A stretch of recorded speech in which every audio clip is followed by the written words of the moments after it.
Payne says that the civil rights movement, were it not for the music, the movement wouldn't have happened.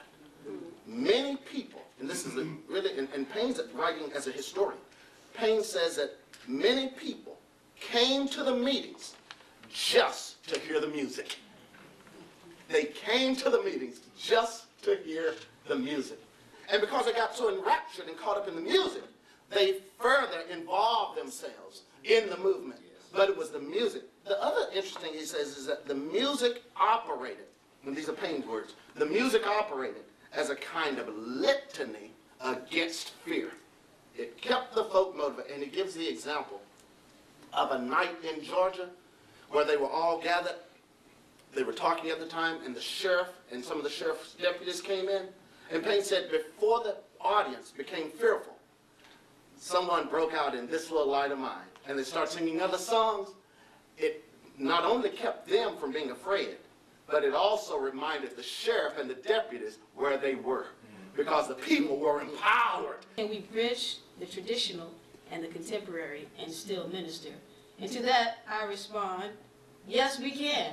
Let's look a little bit at what is typically considered representative of the traditional and what is typically represented as the contemporary within black church frameworks. Particularly in the black church, it seems that hymns, anthems, Negro spirituals are often cast in more of a traditional light, quote unquote. And then on the other side, you have gospel, jazz, and now even Christian hip hop. That's considered more the innovative, the contemporary. And I think, particularly right now, sort of the former in that group, the hymns, the anthems, and the spirituals, sometimes are cast as the quintessence of piety, of sacredness, and the expression of the divine, whereas the latter half, the jazz, the blues, the hip-hop, is seen somehow often as being inauthentic expressions of the divine.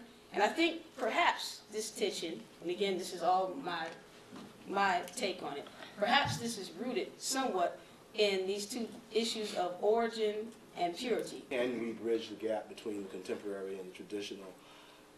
I really see the answer more not the question being can we, but will we, and when will we? Because I think our very survival depends on us bridging the gap.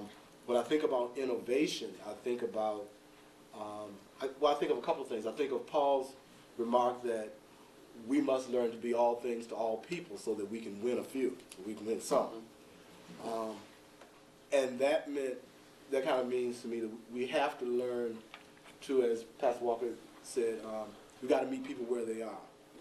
And we have to be confident enough in our God and our faith to be able to spread that message to somebody in a way that may be different from the way we learned it, but we know the message well enough that we can, in fact, spread it in another language, so to speak. But what the Lord and I have been able to do with so many other people at Peoples is to be able to begin to bridge that gap.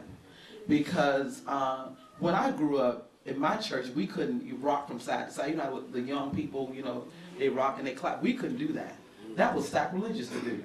And I was in a Baptist church. My pastor was the president of the Alabama Baptist Convention, all of that. But we couldn't rock. I mean, what was that? And my father, who was at that time probably about 65 years old, went up to the pastor and said, "Pastor, let those children move. Let them rock from side to side. That's what they want to do. We're going to lose them, Pastor." And you know what? That was very profound for me because of his age. Now, yes, he had a young daughter, but I mean, he understood that it was important for the young people to be able to express themselves in the way they needed to, but yet we need the tradition to continue. What I learned when I was 7 years old, that's when I accepted the Lord, is